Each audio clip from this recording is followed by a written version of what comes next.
Hey, welcome back to the Build Beyond with Tecton podcast. Today we're going to come to you with something that we've all been guilty of doing, but we at Tecton have turned it around, and I believe that you're going to take a lot of lessons from this. And the subject we're going to begin with is running your company as a company versus a business. And if that rings true to you, then this podcast will be great for you.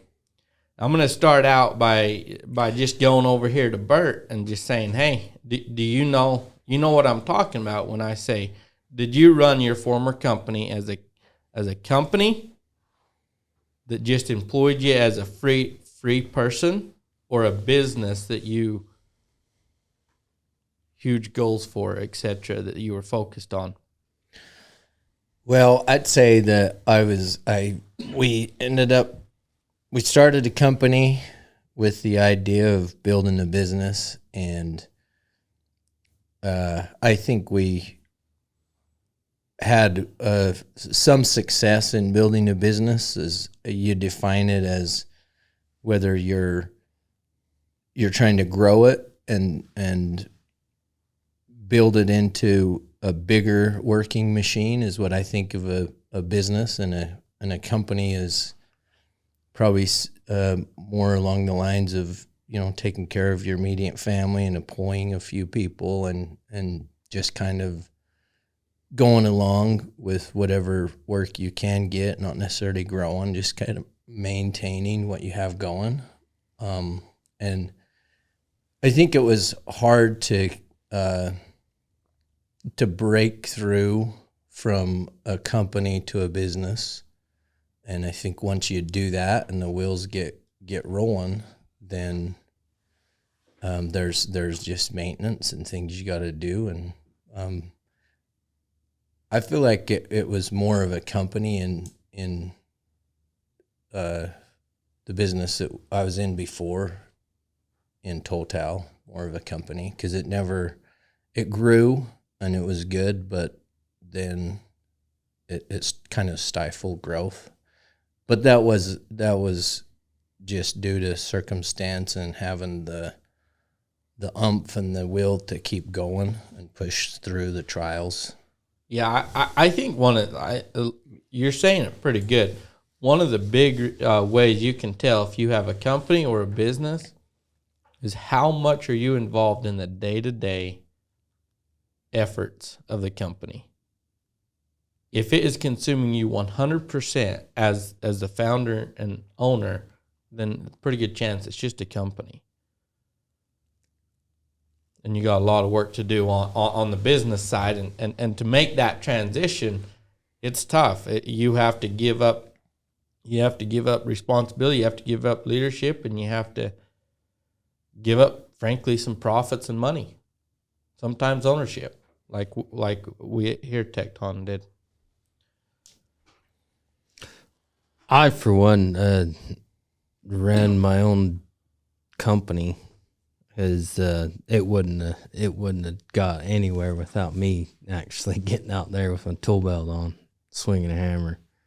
So, and I didn't have a clue of the differences until I got to Tecton and seen the difference that it makes when you're actually working on the company instead of in the company, and creating a business and something that creates residual income for you and your family and all the partnership.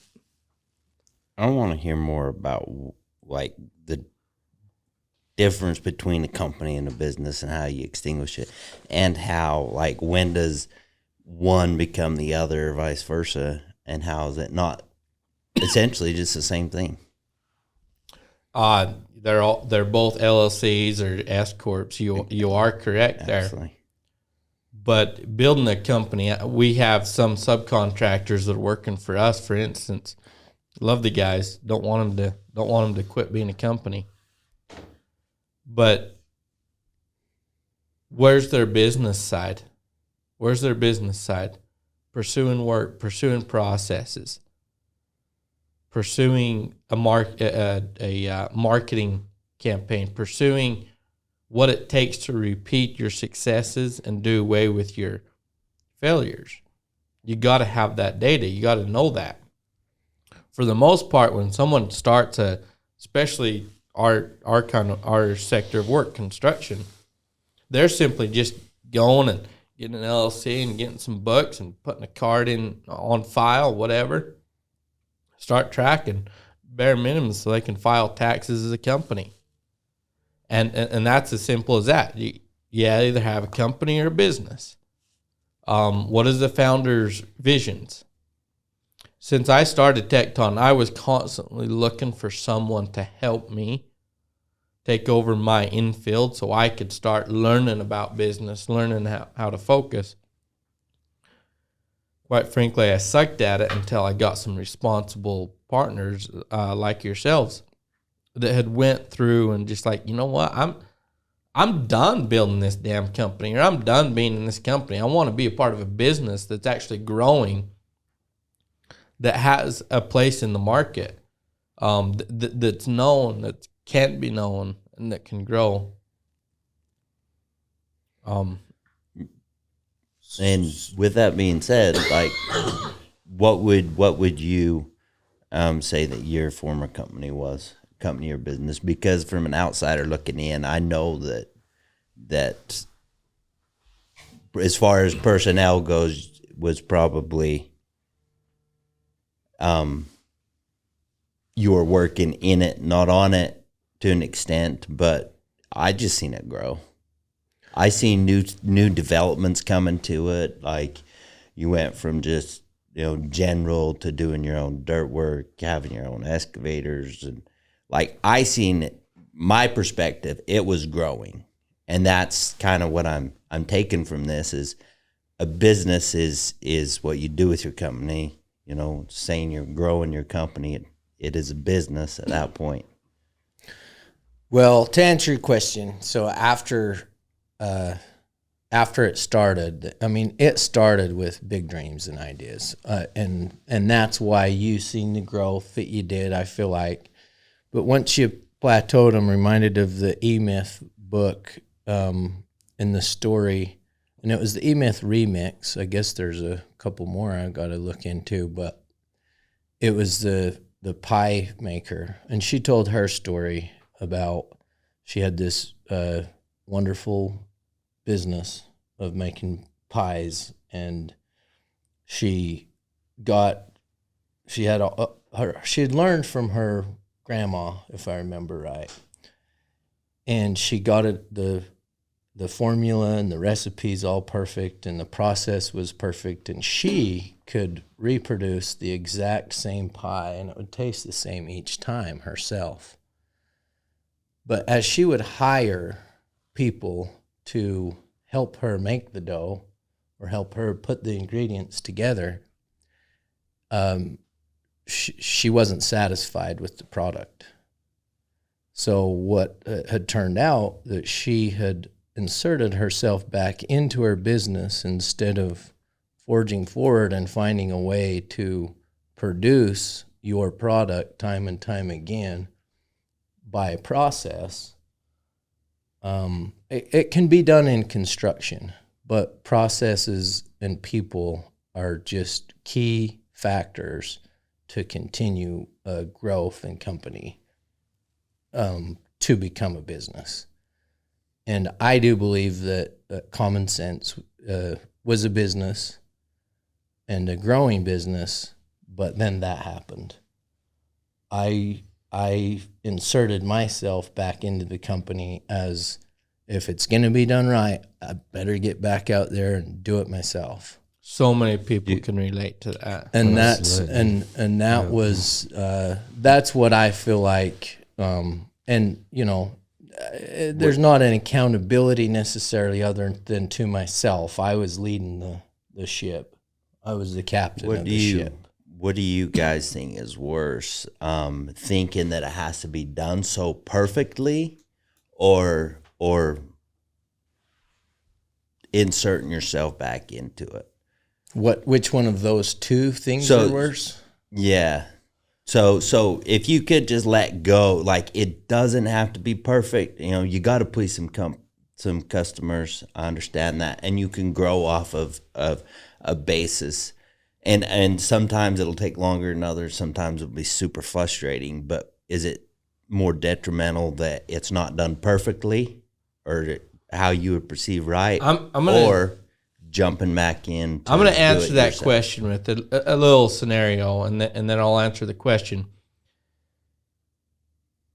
Your growth in other people's eyes is only perspective that they get from you. And when you're the one, you're the owner, you're the CEO, you're everything, you're the estimator, and you're out there in the field too, being the on-site PM, the perspective that everybody's looking at is that you're fucking small. Mm-hmm. So I would say that the growth that you will get out of creating the perspective that you have a team, that you have some common sense decision makers behind the scenes, that perspective of how big you are will counteract the frustrations of not being perfect. Because nobody's perfect, right? But as a company, as a business, you have to weigh out, okay, and in this case that I'm arguing, I'm simply saying that take the sacrifice of everything not being perfect, because that's going to help you grow so much faster and versus everything being perfect and everybody thinking you're small. So many of these GCs don't want to hire these little companies. Now, all GCs now that are anything worth doing a relationship, you have to have financials. You have to go through a vigorous pre-approval. Companies can't do that, I would argue. And I know there are some companies that do it. One of our big competitors, just to go back, this will give it away, but the CEO died a couple of years ago, and the popularity of that company has been going down. And when I started realizing the popularity of this $50+ million framing company going down, I had an aha moment on this subject. That was a company. That was a company because it needed the person who passed away in order to survive and thrive. Yep. And so that's actually an interesting defining point, because now you're actually defining at scale, like even a very large company could be a company rather than a business. Absolutely. But that company almost had a brand. Like to us in the construction world, and especially in the framing world and the multifamily sector, they were kind of a brand. To the brand a was certain tied, sector of people. The brand was tied to the gentleman that passed away, though. It had to have been. Not on a person. Well, on a personal level, it takes time to undo a brand once it starts being undone. But wouldn't you argue that if you lose a key element, it takes time to get back to where you was without them? You know, if you're unexpectedly lose like a key element, it doesn't necessarily saying that. Well, they're a company now, and did Amazon miss a beat when Jeff Bezos stepped down? He stepped down at the right time. I mean, I don't think you can compare the two. Absolutely, companies. You can, because a business will have the systems in place and the next person lined up consciously and verbally and agreed to that they would step in. And like, that's what I'm saying. Like, there are aspects of our business that to your point, that aren't perfected to the point where the second in command, God forbid I weren't here or I all of a sudden quit, there would be a time getting back on our feet. But a short period of time, honestly. But here in a couple months, we're going through the finalizing processes where it's going to be It's gonna be plain and simple. It's really it won't miss a beat here in a couple months. You'll have to get in the habit of some of the processes, but they'll be all stepped out. I think it's a huge difference between stepping down, because then you prepare everyone in the company and the business, whatever, to not skip a beat without you, versus somebody unexpectedly die who you didn't even want to think about them passing away. So of course you're not really going to be prepared. Well, that's and a I company. understand we should be prepared, but exit plans. You got to have exit plans. no, I get that, but just because they don't doesn't make them one or the other. Couldn't like you see a little decline and then they pick back up and now they're the same thing. No, they're consistently declining in the last 2 years. See, I think that They're not that like it's getting their legs out or back underneath them. I've seen a continual decline in their family life. So with the business being a lot involved in their community, to be where it's at in the marketplace, it is continually declining. And to me, I agree with that, and that's why I kind of wondered if that's the way it was going to go, but I didn't start to realize that is actually the way it's going to go until about a year after he passed away. Then it was apparent to me that they weren't. Saying from a completely different side or set of eyes on this same company, I would concur with what I had heard from some pretty dang good sources at that point, and after that, the tragedy of the main force behind that company or business, as it were, when he was here. That's true. And I was driving around with the second in command. This was 8 months after the CEO died. I was driving around with him, hanging out with him, and he made the comment that he wants to sell. He would sell his portion. And I don't think that was by circumstance that he mentioned that. He's overwhelmed. Yeah. Mm-hmm. He's overwhelmed. And yeah, we've considered, but to buy a business in this market right now, especially the framing business, when so many framing businesses were able to seize the opportunity on lumber prices fluctuating, that would be asinine. You don't want to buy a business in such a great market, coming off the last two. That just covers a little bit your insinuation that there was no mistake. He was mentioning that to me. But and another thing is the glue that held that company together was the CEO that passed away, and I'd have a hard time wanting to do a negotiation without him there. I think that's a perfect. If you was going to do one defining explanation of the difference between a business and a company, this is a perfect scenario where none of us know when we're going to die. We don't. Like right now, our only security that we have really is that there's four of us, and that perhaps we would hope that one of us could step in to fill the other's shoes or replace them. But even now, if we call this a business, it could turn into a company if something like that happened. That's how I kind of see it. But if that can happen, to Nate's point, maybe that's still a company, because everything's not. So it just takes time to build a business from a company. That's a good question. Like, at what point do you go from being a company to a business? I mean, when you started out, by your definition, it's a company. It's leadership, but it's processes in place. Yeah, it's having but the if ability. The wrong leader comes in and just undoes all the processes, and it becomes a company. So it goes from a company to a business, and a business to a company, depending and it can go back and forth. If the processes are in place where you don't have to work in your business in order for it to thrive, that would, to me, be a business. Let me ask you this: you spend a week at home. last week or around your birthday.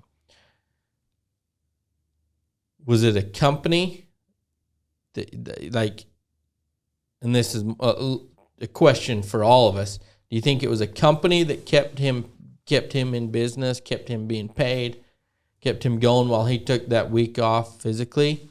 Or was it a business that had shit going that allowed him to do what he wanted, have that choice? If it was just a company and he was inside full time and nothing worked without him being present, I would say that's that's proof that you are in a business right now. And as long as that can be done, I believe that it's either on the road to a business or it already is a business. Yeah, and it's not like I come down here and I don't do the same stuff as I'm doing up there. I just go into the job and making sure nothing's being framed wrong, which it very rarely is in these jobs we got going now. And so, like, it's not just that week. It's every week. And to your point, like I'm grasping it and understanding, but to the other point, like, if once it becomes a business, at what point is it flip-flop? Or can it flip-flop? Or once you create a business, it's always a business, or otherwise it was never a business and it's just a company. That making sense? Yeah, no, absolutely. Yeah. That makes sense. And different ownership can do different things to the company, to the business. If like I would love to buy a company right now and bring it into our business and make it a business and grow it, right? Companies are the cheapest firms to buy. My definition of a company is one that doesn't have processes. They don't actually know how to defend their value. Now, if you have processes and you can prove, look, I'm the founder, and I only need, whether I spend more or not, I only need to spend 20 hours a week in the office. If I can prove that to my buyer, that's a business that can be sold for 6-7 times EBITDA. Yeah. Versus a company that you're integrated. And to your point, like to your two companies, were they sellable? Well, that was our goal, and that's why I tried to build a business, was because, in the eventuality I wanted to sell, which I'd learned in a few years that I was. Your goals and aspirations obviously was to buy a business, but at the point build we business, or to build the business. But by the time you came over to Tecton, your company was still a company that was unsellable unless you were selling it to another owner operator. Well, I don't think it was necessarily unsellable because it has assets and has work and all that. But to another owner it wouldn't have had the value, to your point, as one that how much time you spend into your business inside your business or company working, like how much does it need of you? What does it do without you there? If you're sole owner, if you have partners, what does your company run without them? And what do you get paid for all those things are defining factors in its sellability. Like how much are you getting paid? What are you doing for your company? Or does it work without you and you're taking a wage? That's like if you don't have to put any money in or any time into your company and it's paying you, that is hugely sellable. Yeah. And that's a business. Well, that's a business. That attracts the owner or the people, the buyers that have a lot of money. Yeah. I've been looking, like we're trying to get into Nevada. We're trying to get into different markets, right? And so I was perusing, I'll always peruse businesses for sale. There was a frame company in the Las Vegas at Clark County that was for sale that did $20 million. A general contractor or a framer? A framer that did $20 million last year. They had about $800,000 more profit than us. So about the same percentage. Sold for $17 million. Wow. And it was because they were a business that a hedge fund could buy and get and have it continue operations, because all the employees or the positions and stuff were in place. I'll do the math real quick. So we got a long ways to go at that point to creating a business. To create, we'll have it by the end of the year. We'll be we will still be in the business, but we will be easily replaced by the end of this year. Yeah. Yeah, that's the goal with putting processes and that kind of stuff into place. Building systems inside of each aspect of the business is the way to build the business to where we don't have to work in it. But there has to be a process, and why that's happening, we have to have our oversight and our common sense out there and in it and on it. Those numbers I threw out about that one company is 7 times EBITDA. The standard company sells for 2.5 to 3.5 times EBITDA. Yeah. Yep. Just because they have the processes, and they were a business that the leadership, the managing, it was replaceable. And we had all these conversations with my previous partner who bought me out and of that company. We had all these, conversations, and it wasn't like we didn't both want them, but I don't feel like either one of us took the necessary action. I mean, we were good at talking and dreaming and kind of building to a certain point, but then actually taking the steps to turn it into a business to make its value grow just never happened before. And it could have. I will say this, it wasn't over by any means. Like, I could have stayed there and I think fixed it, because I knew there was some things that I needed to do to get back on the track that I had previously been on, and me and my partner were on, business partner, were on to build a business. And we really just got sidetracked. I wasn't happy. We did this big growth. I wasn't happy with what I was seeing, the product, and in my inexperience and lack of knowing what to do, I did what any good company owner would do and went back to work. I think so many people in this, anybody that is a founder of any LLC or S Corp, whatever their company is filed as, can relate to that very thing right there. And one of the notes that I took off of your first initial thing is you started the company as a company, but you were focused and dreaming of building it into a business. Yep. And I think everybody that starts one does that. But the thing is there's hurdles. How do you do it? There's struggles. Who there's can help things you do it? You don't know. Yeah. Get the right people around you, get the right people in front of you and behind you. And if you're not fucking doing it, there's a reason why. You don't have the right people on the bus, as the Good to Great book says. Like, you want to learn how to take a company to a business, go read that book and actually do what it says. Yeah, and doing what it says and reading it is obviously 3 or 4 different things. Yeah. Not just 2 different things. Like, there's a lot. You could so read much that in book there. a lot of times.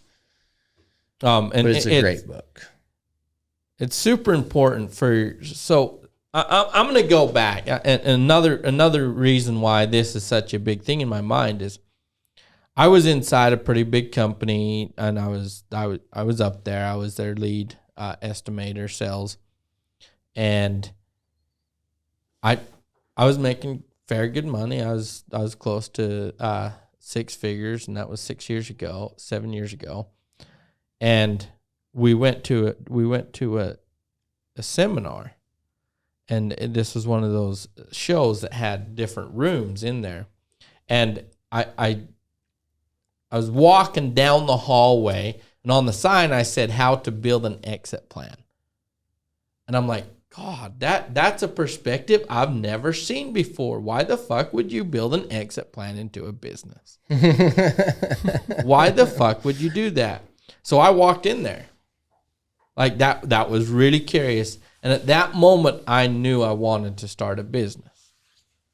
Because the way they explained it is like the exit plan is this. Why would you be in a business when you can exit and get 10 plus EBITDA when you could build the company up to a point where you could exit the company and become multi-millionaire, and you have your dreams, you have money to go from there, and then they just walk through the steps that seminar just walk through the steps of start your company with an exit plan. Mm-hmm. There's many types of exit plans. The market goes to shit. You don't have what it takes to keep going. Whatever. What's going to happen? Are you protected as a person? Not an exit idea. That's what I had, was an exit idea, not a plan. Yeah. The exit plan is integrated into a business. Yeah. It is not integrated into a company. Yep. That's another good defining factor, I think, between a business and a company. And it's an exit plan. Yeah, it's a fun perspective, and I do believe it. Like, if you focus on the exit plan too much, it will take from the ambition of only focusing on not exiting, like the growth of the company. Take away from the overall growth. Yeah, it'll growth. take away a little bit from the overall growth. And that's why you build it into the business and then move on. Like our partnership agreement, it covers the exit plans for each one of us. It covers the exit plan for bankruptcy. It covers all that. We don't need to worry about it any longer. Just focus. And if we feel like, oh shit, the market's good, let's try to sell our business and cash out. That's a perfect. Everything is laid out in our. It's all, that part is all taken care of. If that ever happens, we never have to focus on exit plans again, because exit plans, let's be real, unless it's being bought out for a great amount of money, that's negative. Yeah, having to exit, right? Yeah. That's negative, and it's going to pull from the overall business. But it's just another one of those processes that have to be a part of a business for a hedge fund manager or whoever to want to buy it. They have to make sure all your asses are covered. Their asses are covered.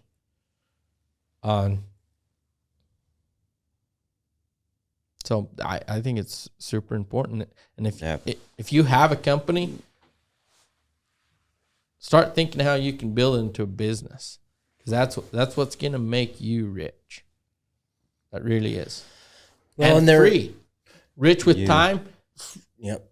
Free time. Free time. No time is free. But it's sure fun to have. You ain't rich till you can own your time.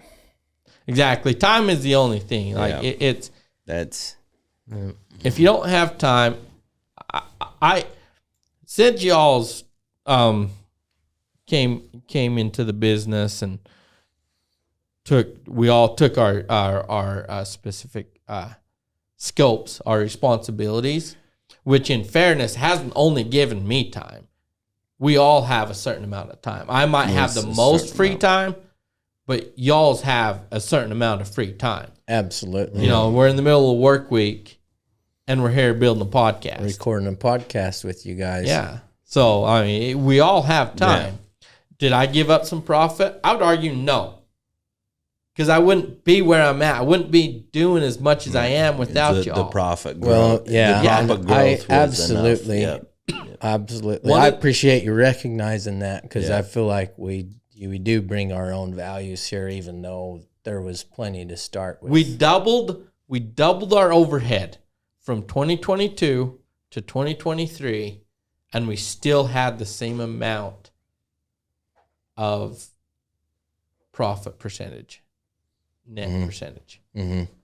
So, if y'all's remember 2 years ago when we were getting this partnership plan together, I says we have to do more to cover and to be able to, for all of us to carry on with our responsibilities. So it's not like we're joining up to just do what we're doing. We got to do more. Yep. And Right. we've done that well, and we have so much more capacity. And we're going to blow up over the next couple of years while all these other framers aren't, because we have that capacity. One of the biggest lessons I learned, Good to Great says this a lot. I think it's chapter 5 on this subject. It's be ready for the opportunities. Put the right people in place so when the opportunity's there, you can seize it when others cannot.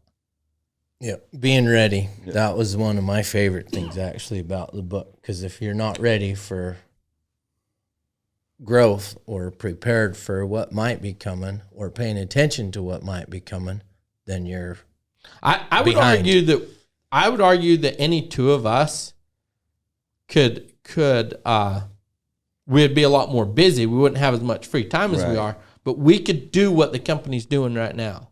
Oh, absolutely. But our capacity. We are ready to take on so much more work because we've chosen to sacrifice a little bit of profits for opportunities in the future. Yep. Amongst many other things happening exciting in our business or company, growing business. Yeah.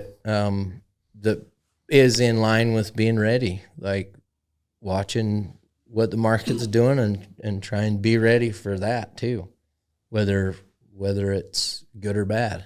And I think that you're kind of hedged here a little for both ways, both directions. We're kind of ready. Yeah. For whatever comes our way this year. Yeah. Little do we know. I was in a boot camp, and I didn't need to be there. I was there to meet one of the speakers. But I was in a boot camp, and they were going over. They were trying to in boot camps. They always ask the business boot camps. They always ask you the gotcha questions, like, "Are you doing this? Are you doing this? Raise your hands if you're doing this." And so the speaker's over there saying, "Raise your hands if you have 1 month extra cash to run." The whole half the room raised their hands. 2 months, half of those hands go down. 3 months, 2 or 3 people, mine included, raised my hand. 6 months, I was the only one with my hands raised. So he said, "Why are you here?" No, they knew I was there for that. Like I was an example there because I made it clear why I was there. But it was just and the reason why I point that out is the truth of it is if we going back to building a company into a business, we are doing it and have done that. And the proof is in the pudding as far as cash flows, cash amounts, and all that. So, and that was an aha moment. I'm sitting there and I'm thinking, everybody's doing well, right? When it comes to that 6 months of cushion, my only hand was raised, and at that moment I knew I could start helping other people. I could start helping other people create that company into a business, and nobody covers that the way that I would like to cover it. And stay tuned. It'll be 6 months to a year before I start helping others do that. But stay tuned. That's my mission in life, is to start helping companies become businesses of all sizes. That's pretty awesome. It's been a good one. Thanks. So, tell you what, guys. This might be a short one, but you know what? It was filled with a lot of value, a lot of perspective. We have, I would say Tecton's first year and a half was ran as a company, but the vision I had the same vision that Bert had when he started his company, that it was just going to build into the business. I was lucky enough to get the right people on the bus to start that journey and build it to a business, and we are continuing to building it to a business that will eventually give all four of us our time back to take the profits. And honestly, this is the only reason why we're in business, is to take those profits and put it towards something that does more. And so ultimately, that's the goals of businesses. That's what we're doing here at Tecton, and we'd love to have you back for the next episode. Hope you enjoyed this one.